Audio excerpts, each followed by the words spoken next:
안녕하세요. 한산 스님입니다. 오늘부터 옛길 출판사에서 출판하고 무념 스님과 응진 스님께서 번역한 법구경 이야기를 읽어보려고 합니다. 법구경 단맛바다는 경전 중에서 세계적으로 가장 많이 번역되었고 널리 읽히는 경전으로 부처님께서 어떤 사건이나 에피소드 끝에 간결하고 함축적인 개송을 읊어 깨달음으로 인도한 가르침의 정수입니다. 법구경 이야기는 법구경과 법구경의 설하신 인연을 담아놓은 주석서입니다. 저도 법구경 이야기로 부처님의 사랑과 지혜를 더욱 가깝게 알게 되어 큰 신심이 일어났던 책이라 여러분들께 소개하고 싶은 마음으로 독송하게 되었습니다. 첫 번째 이야기는 눈이 멀 때까지 수행을 멈추지 않은 짜꾸빨라 장로 이야기입니다. 부처님께서 사와띠에 머무실 때 짜꾸빨라 장로와 관련해서 개송 1번을 설하셨다. 사와띠에 마하수완나라는 장자가 살고 있었다. 많은 재산을 가진 그는 온갖 즐거움을 향유하고 있었지만 아쉽게도 자식이 없었다. 어느 날 그는 강가에서 목욕하고 집으로 돌아오는 길에 무성한 가지를 내뻗고 있는 커다란 나무를 보았다. 이 나무에는 틀림없이 큰 위력을 가진 목신이 살고 있을 거야. 그는 나무 아래를 청소하고 땅을 고르고 주위에 울타리를 쳤다. 그리고 울타리 안에 모래를 뿌리고 깃발을 달고서 기도를 올렸다. 만약 아들이나 딸을 얻게 되면 그 은혜에 보답하겠습니다. 그리고 그는 집으로 갔다. 얼마 지나지 않아서 아내는 아이를 가지게 되었다. 그녀는 임신하자마자 남편에게 이 사실을 알렸다. 남편은 태아를 안전하게 보호하기 위해 온갖 정성을 기울였다. 달이 차서 아내는 사내 아이를 낳았다. 장자는 나무를 잘 보호한 덕분에 아이를 얻게 되었다고 생각해서 아이를 빨라 보호라고 이름 지었다. 얼마 지나 그는 둘째 아들을 얻어 첫째를 마하빨라라고 부르고 둘째를 쫄라빨라라고 이름 지었다. 두 아들은 성년이 되자 결혼하였고 세월이 흘러 부모가 죽자 전 재산을 물려받았다. 이때 부처님께서는 법륜을 굴리며 여기저기 유행하다가 아나타 핀디카 장자가 지어 기증한 제타와나에 머무르고 계셨다. 제타와나에 머무는 동안 부처님께서는 사람들에게 천상으로 가는 길과 해탈에 이르는 길에 대한 가르침을 설하셨다. 부처님께서는 아버지 쪽 친척 8만과 어머니 쪽 친척 8만, 모두 16만의 친척들이 힘을 합쳐 세운 카필라 와뚜에 있는 사원에서 오직 한 안건만 지내셨다. 그러나 아나타 핀디카가 지은 제타와나에서는 19안거를 보내셨다. 위사카가 세운 푸파라마 사원에서도 6안거를 지내셨다.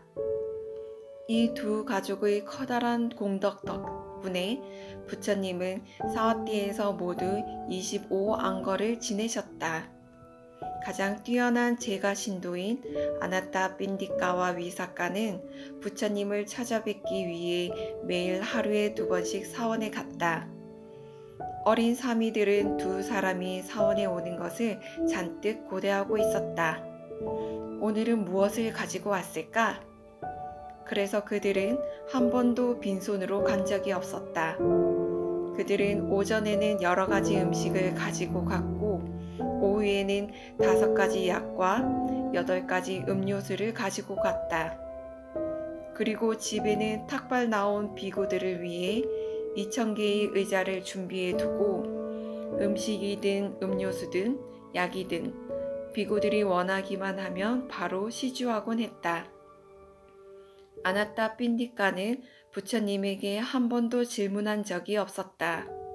아나타 핀디카는 스승에 대한 무한한 존경심 때문에 질문하기를 꺼려했다.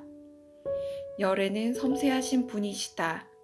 부처님께서 이 장자는 나의 대시주자이다 라는 생각 때문에 법문하신다면 피곤해지실 것이다. 그는 이런 생각으로 스승에게 질문하지 않았다. 부처님께서는 장자의 마음을 읽으셨다. 이 장자는 나를 지나치게 배려하는구나.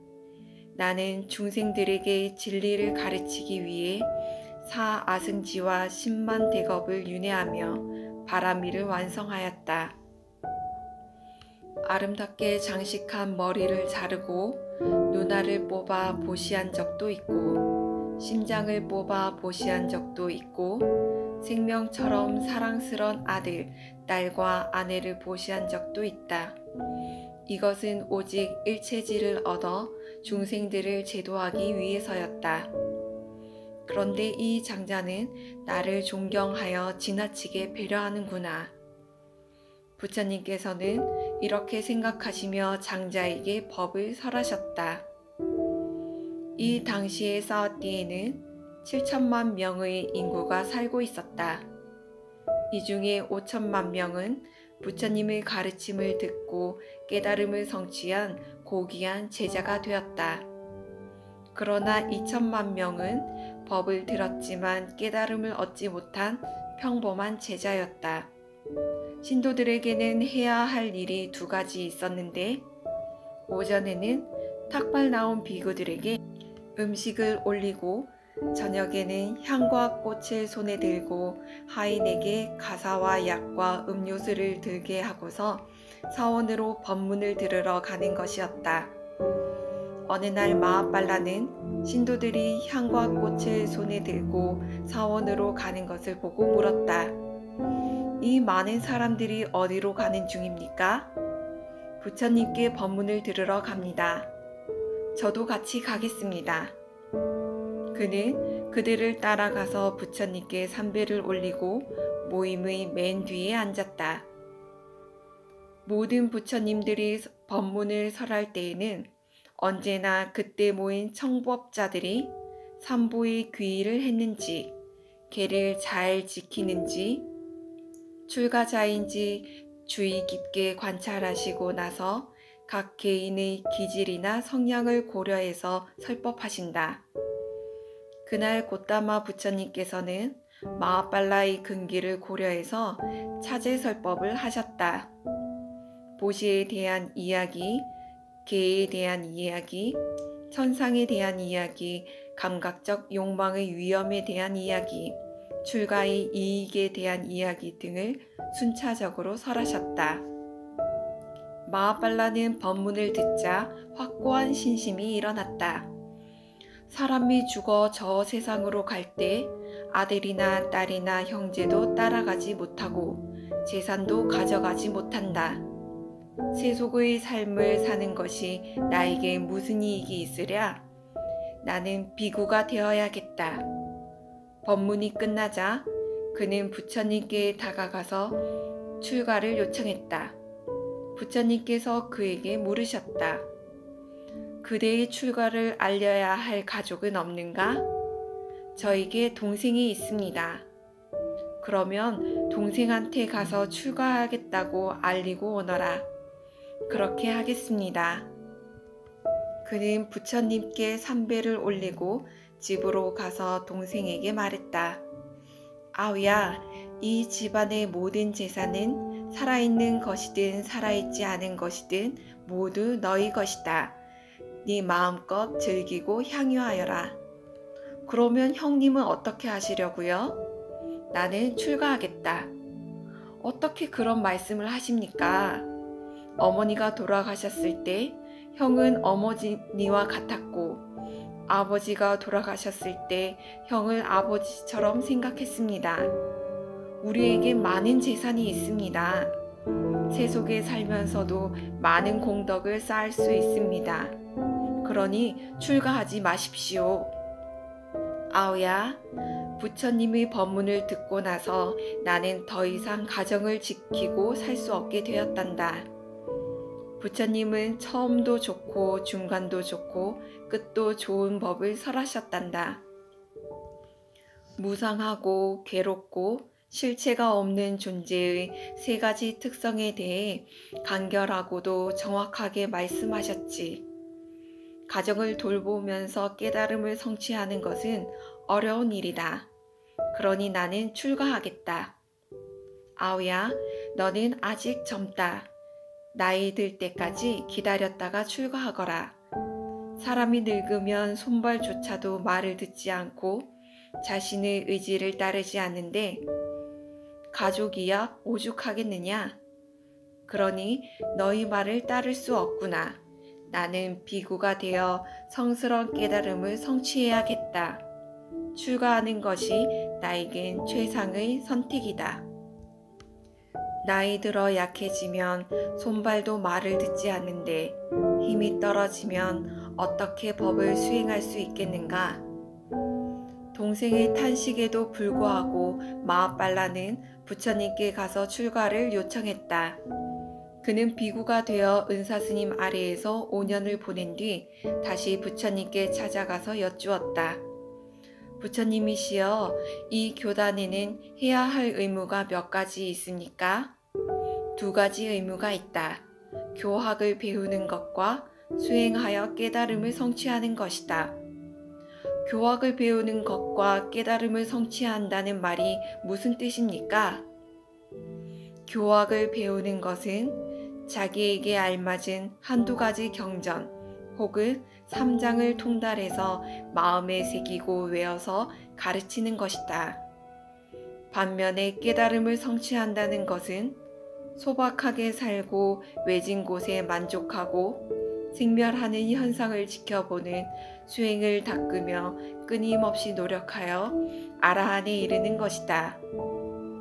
부처님이시여, 저는 나이 들어서 출가했기 때문에 교학을 배우기는 힘들지만 윗바사나 수행은 할 수 있습니다. 저에게 수행 주제를 가르쳐 주십시오.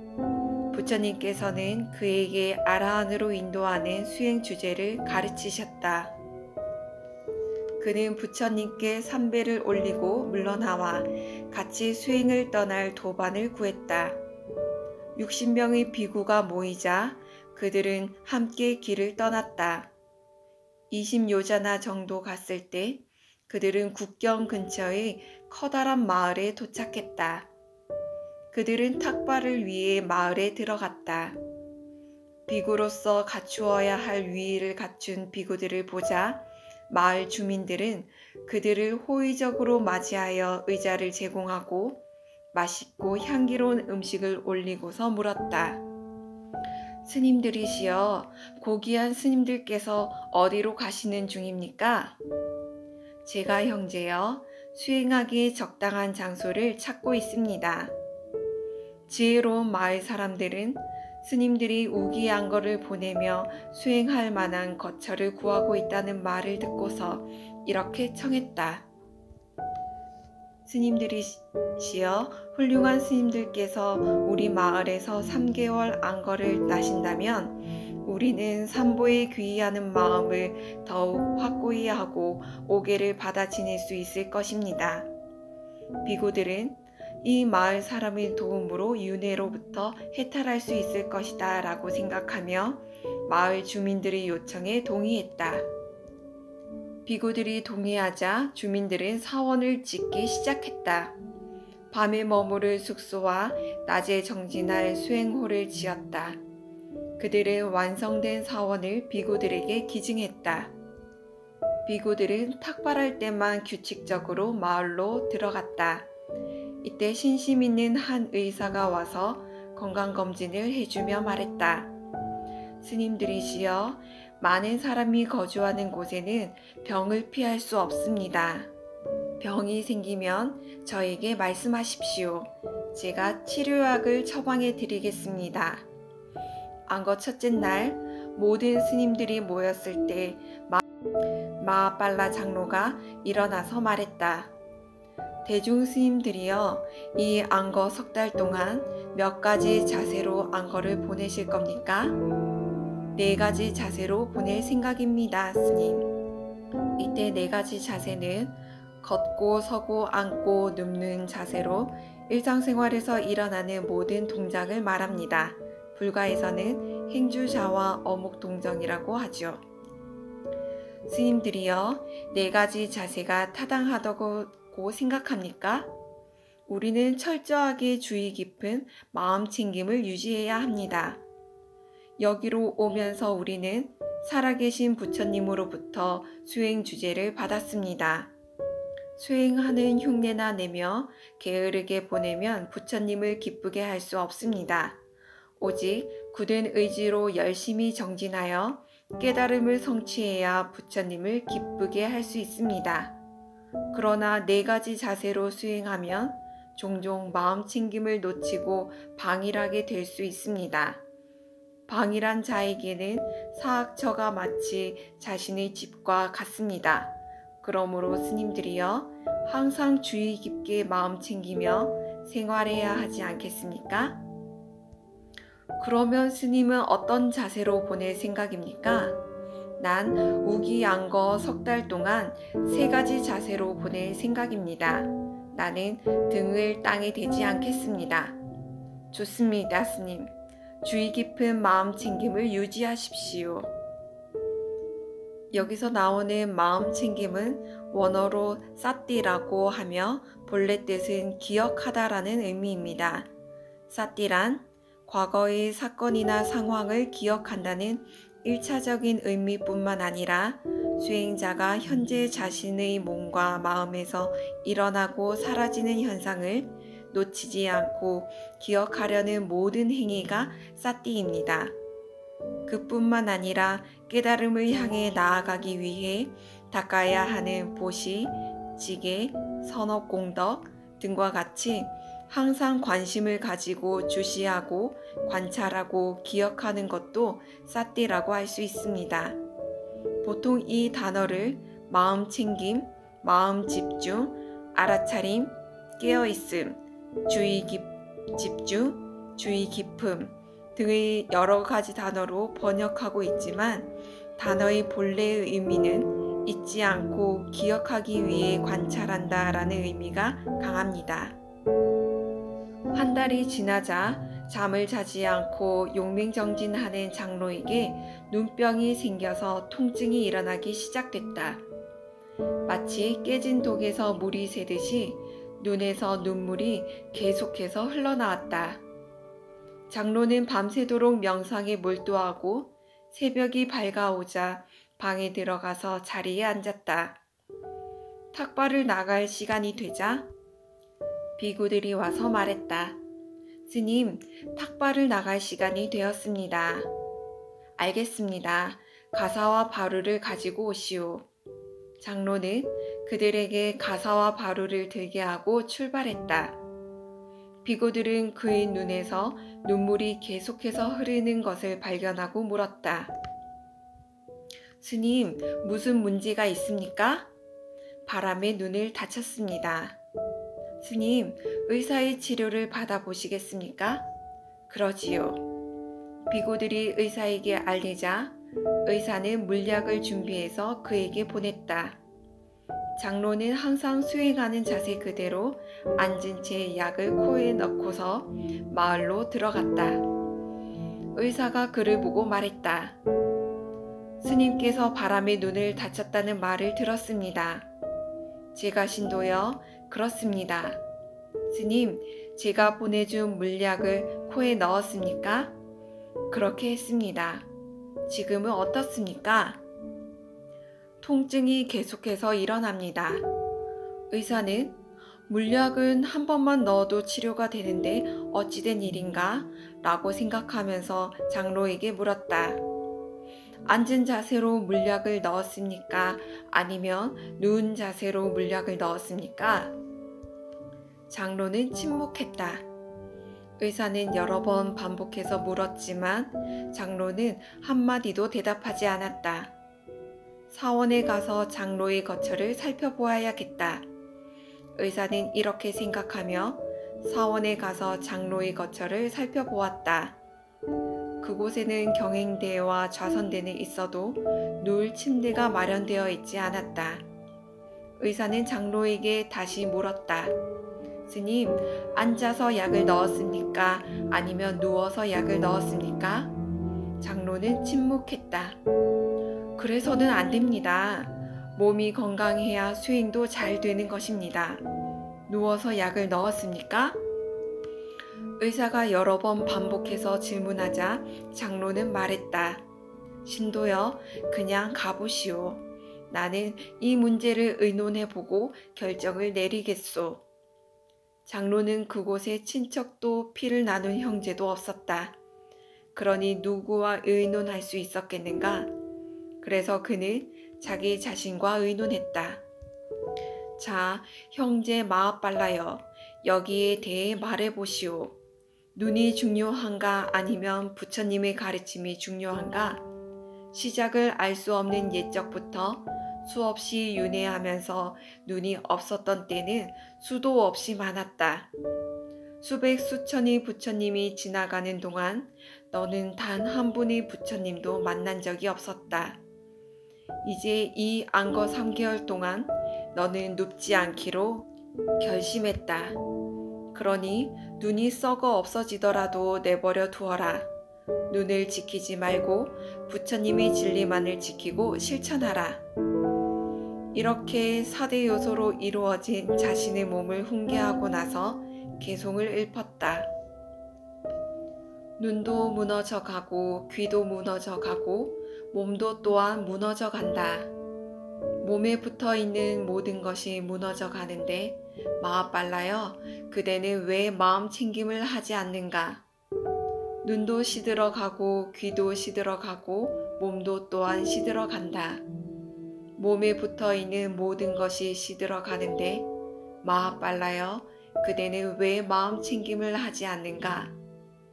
눈도 파괴되어 가고 귀도 파괴되어 가고 몸도 또한 파괴되어 간다. 몸에 붙어 있는 모든 것이 파괴되어 가는데 마압발라여, 그대는 왜 마음 챙김을 하지 않는가? 이렇게 시를 읊으며 자신을 훈계하고 나서 그는 전처럼 앉은 채로 코에 약을 넣고서 마을로 탁발을 나갔다. 의사가 그를 보고 물었다. 스님, 느낌이 어떻습니까? 통증이 전처럼 계속 일어납니다. 스님, 약을 앉아서 넣었습니까? 아니면 누워서 넣었습니까? 장로는 침묵했다. 의사는 여러 번 반복해서 질문했지만 장로는 한마디도 하지 않았다. 의사가 그에게 말했다. 스님은 자신을 위해 해야 할 일을 하지 않습니다. 앞으로 나에게 눈약을 처방해 달라고 하지 마십시오. 저도 스님에게 눈약을 처방해 드리겠다고 하지 않겠습니다. 의사가 포기하자 장로는 사원으로 돌아가며 자신에게 말했다. 비구여, 의사는 포기했지만 너는 너의 자세를 포기하지 마라. 의사가 치료를 포기하고 단념했으며 예정대로 죽음의 왕은 다가오는데 마압발라여, 그대는 왜 마음 챙김을 하지 않는가?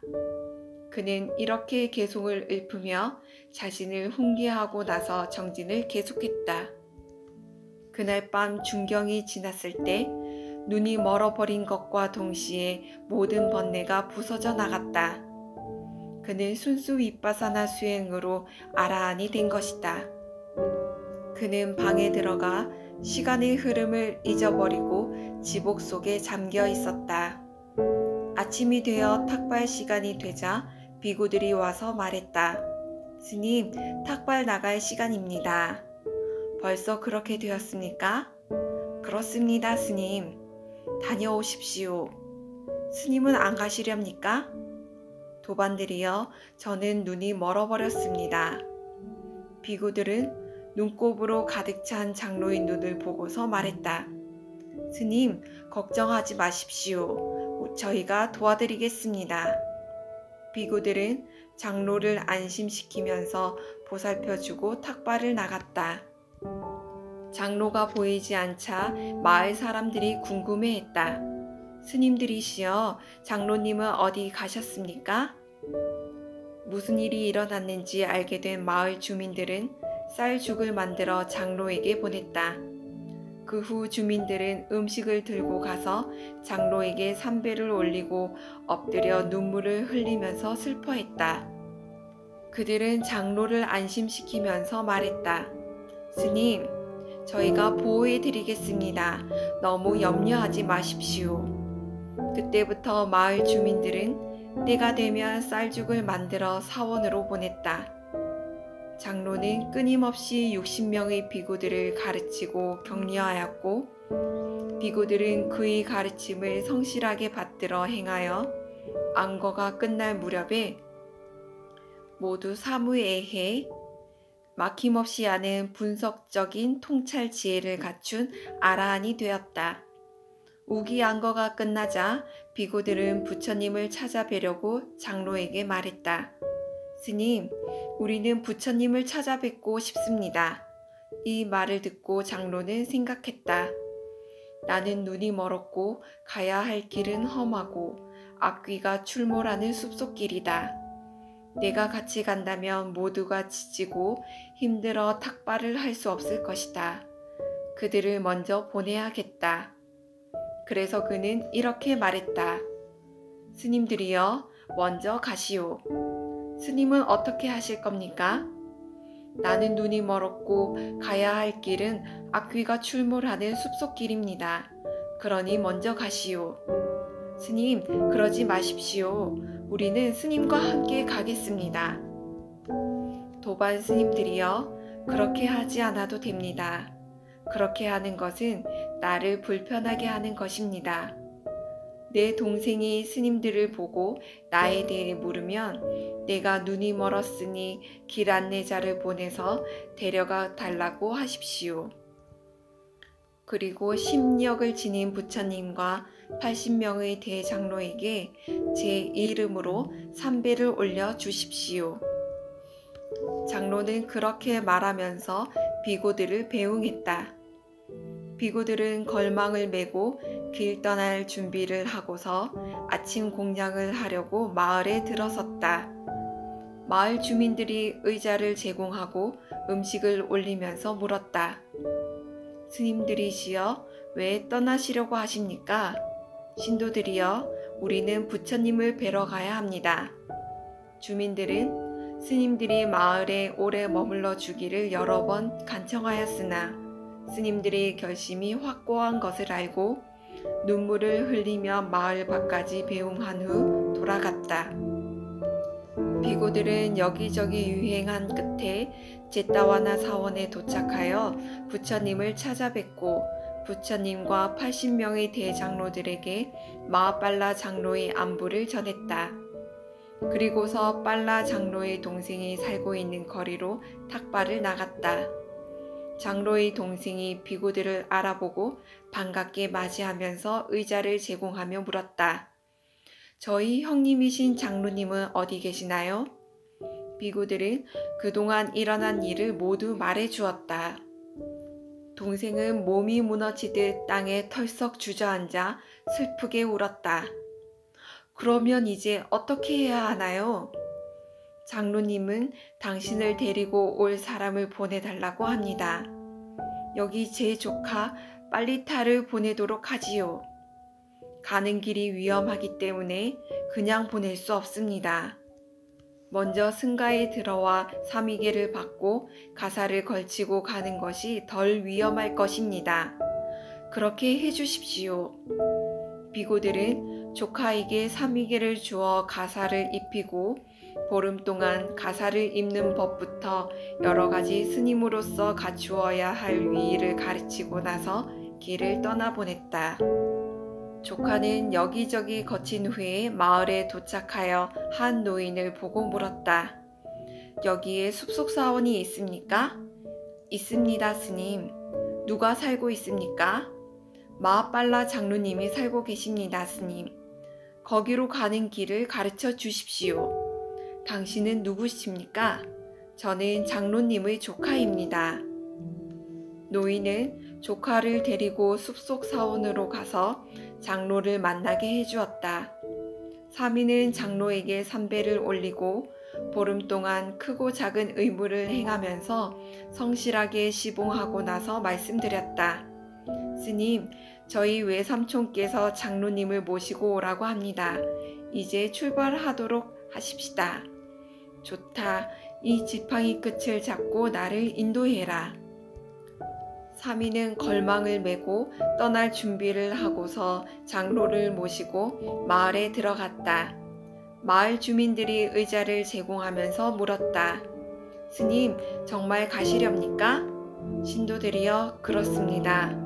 부처님께 인사를 드리고 수행의 결과를 말씀드리러 가야 합니다. 마을 사람들은 장로가 마을에 남아있기를 청했으나 어쩔 수가 없었다. 그들은 동네 밖까지 따라가서 장로를 전송하고서 눈물을 흘리며 돌아갔다. 사미는 장로의 지팡이 끝을 잡고 인도하며 여러 날을 여행했다. 여정의 중간쯤 갔을 때 사미는 전에 장로가 거주했던 숲 근처의 까타나가라라는 마을에 도착했다. 사미가 마을을 벗어나 숲속으로 들어섰을 때 땔감을 모으며 노래 부르는 여인의 아름다운 노랫소리가 들려왔다. 사미는 여인의 노랫소리를 듣자 온몸에 짜릿한 흥분이 일어났다. 여자의 목소리처럼 남자를 전율시키는 소리는 없다. 그래서 부처님은 말씀하셨다. 비구들이여, 여자의 목소리만큼 남자의 가슴을 휘어잡는 그런 소리를 난 알지 못한다. 사미는 여인의 목소리에 홀려서 장로의 지팡이를 놓으며 말했다. 스님, 여기서 잠깐만 기다려 주십시오. 제게 잠시 할 일이 있습니다. 사미는 그렇게 말하고서 여인에게로 걸어갔다. 여인은 사미를 보고서 노래를 멈추었다. 사미는 음행의 기유를 범하게 되었다. 장로는 지금 무슨 일이 일어나는지 알아차렸다. 방금 여인의 노랫소리가 들려왔고 사미는 간지 오래되었다. 사미가 음계를 범한 것이 틀림없다. 사미가 일을 끝내고 돌아와서 말했다. 스님, 이제 떠나도록 하십시다. 사미여, 넌 계를 범했느냐? 사미는 침묵했다. 질문이 몇 차례 계속됐지만 그는 한마디도 대답하지 않았다. 너 같은 천박한 자는 나의 지팡이를 잡을 수 없다. 사미는 후회스러운 마음이 몰려오자 노란 가사를 벗어 내팽개쳐 버리고 속복으로 갈아입고서 말했다. 스님, 전에는 사미였는데 지금은 다시 속인이 되었습니다. 제가 신심이 있어서 출가한 것이 아니고 단지 여행에 대한 두려움 때문이었습니다. 자, 이제 가십시다. 속인이건 사미이건 천박한 자는 천박한 자다. 사미였을 때에도 음계를 지킬 수가 없었는데 속인이 된다고 훌륭한 사람이 되겠느냐? 너 같은 천박한 자에게 내 지팡이를 잡게 할 수 없다.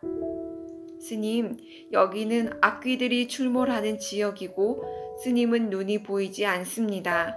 여기에 어떻게 남아있을 겁니까?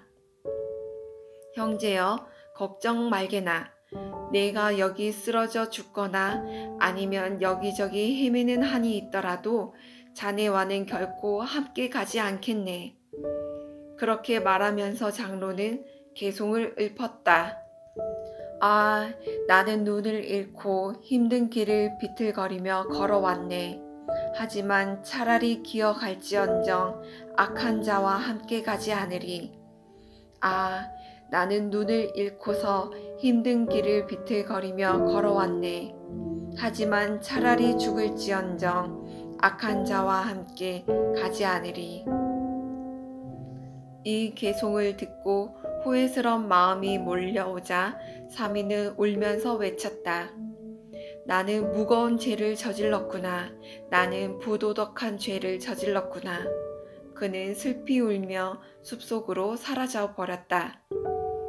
장로의 공덕의 힘으로 길이 60요자나, 넓이 50요자나, 높이 15요자나이며 자야수마나 꽃 색깔의 사카천왕의 홍옥보자가 천왕이 앉으려 하자 쑥 내려갔다가 올라오며 뜨거워졌다. 누가 나를 의자에서 밀어내는가? 그는 천안으로 세상을 살펴보다가 장로를 발견하고 개송을 읊었다. 천개의 눈을 가진 신들의 왕은 청정한 천안을 얻었는데 천박한 자를 꾸짖는 마하빨라 장로는 청정한 삶을 완성했구나. 천개의 눈을 가진 신들의 왕은 청정한 천안을 얻었는데 마하빨라 장로는 법을 존중하고 부처님의 가르침을 즐거워하는구나. 천박한 자를 꾸짖고 가르침을 엄격히 따르는 장로를 도우러 내려가지 않으면 내 머리가 7조각으로 쪼개질 것이다. 천개의 눈을 가지고 신들을 지배하고 있는 샤카천왕은 순식간에 땅으로 내려가서 마하빨라 장로에게 다가갔다. 가까이 가서 인기척을 내자 장로가 외쳤다. 거기 누구요? 여행자입니다, 스님. 제가 자요. 어디로 가는 중입니까? 사와띠로 가는 중입니다, 스님. 가던 길을 계속 가도록 하시오. 스님께서는 어디로 가시는 중입니까? 나도 사와띠로 갑니다. 잘 됐습니다. 같이 가십시다, 스님. 나는 몸이 안 좋습니다. 같이 가면 지체될 것입니다. 제게 급한 일도 없고 또 길을 잘 알고 있습니다. 스님을 모시고 간다면 공덕을 쌓을 기회도 됩니다. 그러니 같이 가셔도 괜찮습니다, 스님. 이 사람은 틀림없이 신심이 있는 사람이다. 장로는 이렇게 생각하며 말했다. 좋습니다. 지팡이 끝을 잡으시오. 샤카천왕은 지팡이 끝을 잡고 신통으로 거리를 줄여서 저녁에 사와띠에 도착했다. 나팔 소리, 드럼 소리와 여러 가지 악기 소리가 들리며 도시 소음이 들려오자 장로가 물었다. 이 소리가 어디서 나는 겁니까? 여기는 사와띠입니다, 스님. 전에 올 때는 시간이 아주 많이 걸렸는데 이상하군요. 제가 지름길을 알고 있었습니다, 스님. 그 순간 장로는 느낌으로 그가 인간이 아니고 천신이라는 것을 알았다. 천개의 눈을 가지고 신들을 다스리는 샤카천왕이 거리를 단축시켜 단숨에 사와띠에 오게 했구나. 샤카천왕은 동생이 예전에 형이 급할 때 사용하도록 지어놓은 오두막집으로 장로를 데리고 가서 편히 쉬게 했다. 그리고 동생의 친구로 변신해서 동생네 집으로 가서 외쳤다. 여보게 친구 있는가? 친구여 무슨 일인가? 그대의 형인 장로 스님이 도착했다는 것을 알고 있는가? 아니 그게 사실인가? 그렇다네 친구여. 내가 방금 오두막집에서 돌아왔는데 자네 형이 오두막집에 풀을 깔고 앉아있는 걸 보았다네. 샤카천왕은 그렇게 말하고서 떠나갔다. 동생은 급히 오두막집으로 달려갔다. 그는 장로를 보자마자 발 앞에 풀썩 엎드려 눈물을 흘렸다. 이런 괴로운 일이 일어날까봐 제가 출가를 만류했던 것입니다. 형제는 오랫동안 대화를 나누었다. 그리고 동생은 두 노예 소년을 노예 신분에서 풀어주고 장로에게 데리고 가서 사미개를 받게 하고 장로를 시봉하게 하였다. 마을에서 우유죽과 여러 가지 음식을 탁발해 와서 장로에게 드리도록 하시오. 사미들은 신심으로 스승에 대한 의무를 행하면서 장로를 시봉하였다.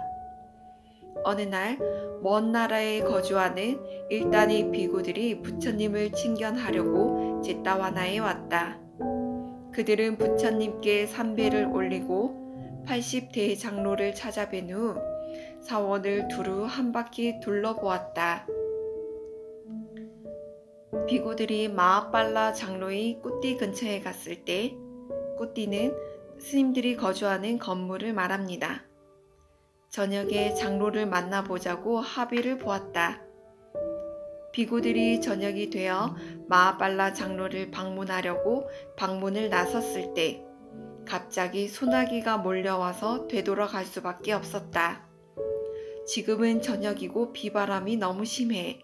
비구들은 다음날 아침에 가보기로 했다. 비는 초경까지 계속 내리다가 중경에 그쳤다. 언제나 기운이 넘치는 마하빨라 장로는 새벽이면 항상 뒷뜰에 나와 경행하곤 했다.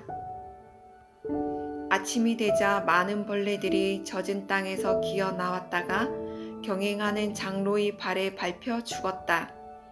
두 사미들은 장로가 거니는 경행처를 청소하지 않았다. 우리 이제 장로가 머무는 꾸띠를 찾아가 보세. 비구들이 장로의 처소에 도착하자 벌레들이 밟혀 죽어 있는 것을 보고 사미들에게 물었다. 이 뒷뜰에서 경행한 사람이 도대체 누군가? 저희 스승입니다, 스님. 비구들은 불쾌한 기분으로 이야기를 나누었다. 이 장로가 한 짓을 보게나. 보는 눈이 있을 때에는 누워서 잠이나 자고 빈둥빈둥 놀면서도 살생은 하지 않았는데 눈이 멀고 나니까 경행을 한답시고 죄 없는 벌레를 밟아 죽였군. 좋은 일을 한다면서 나쁜 일만 저지르는구나. 비구들은 부처님을 찾아가서 이 일을 보고했다. 부처님이시여, 마하빨라 장로는 경행을 한답시고 벌레를 밟아 죽였습니다. 그가 벌레를 죽이는 걸 본 적이 있는가? 보지 못했습니다. 그대들이 그가 한 일을 정확히 보지 못했듯이 그도 벌레를 보지 못한다. 비구들이여, 아라한에게는 죽이려는 의도가 있을 수 없다. 부처님이시여, 그는 아라한가를 성취할 공덕이 있는데 어째서 눈이 멀게 되는 과보를 받았습니까? 비구들이여, 그것은 그가 전생에 지은 악업 때문이다. 부처님이시여, 그가 도대체 어떤 악업을 저질렀습니까? 비구들이여, 잘 들어라. 마하빨라 장로의 과거생 이야기, 마음씨 나쁜 의사. 오랜 옛날에 까시의 왕이 베나레스를 다스리고 있을 때 한 의사가 사람을 치료해주며 읍과 마을을 돌아다니다가 눈병이 있는 여인을 보고 물었다. 어디가 아프십니까? 시력을 잃었습니다. 제가 치료해 줄 수 있습니다만 제발 제 눈 좀 치료해 주세요, 선생님. 그러면 치료해 준 대가로 무엇을 주시겠습니까? 제 눈을 전처럼 잘 보이게 해 주신다면 저와 제 아들과 딸 모두 당신의 노예가 되겠습니다. 좋습니다. 그가 치료약을 만들어 단 한 번 발라주자 그녀의 눈이 원래대로 회복되었다. 그녀는 시력을 되찾자 생각이 달라졌다. 나와 아들과 딸까지 그의 노예가 되겠다고 약속했지만 만약 그렇게 되면 그는 나에게 친절하게 대하지 않을 것이다. 그를 속여야겠다. 의사가 와서 상태가 어떤지 묻자 그녀는 거짓말을 했다. 전에는 눈이 약간 아팠는데 지금은 전보다 더 심하게 아파요. 의사가 생각했다. 이 여자가 아무것도 주기 싫어서 거짓말하는구나.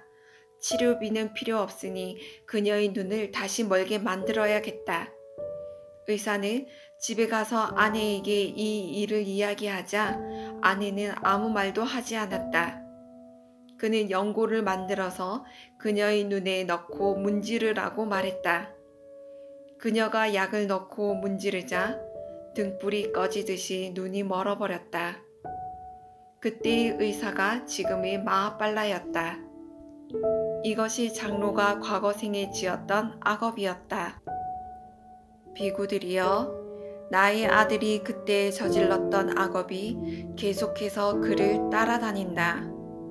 수레바퀴가 멍에를 맨 황소의 발굽을 뒤따르듯이 악업이 그를 뒤따라 다닌다. 법왕이신 부처님께서는 이렇게 인과관계를 정확히 밝히시고 왕이 칙령을 옥새로 결인하듯이 아래의 계송을 읊으셨다. 모든 것은 마음이 앞서가고 마음이 이끌어가고 마음으로 이루어진다. 나쁜 마음으로 말하고 행동하면 괴로움이 저절로 따르리라. 수레바퀴가 황소 발굽을 따르듯이.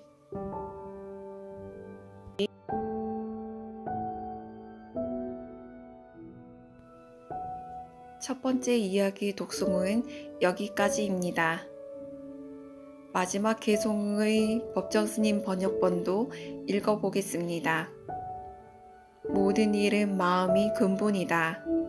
마음에서 나와 마음으로 이루어진다.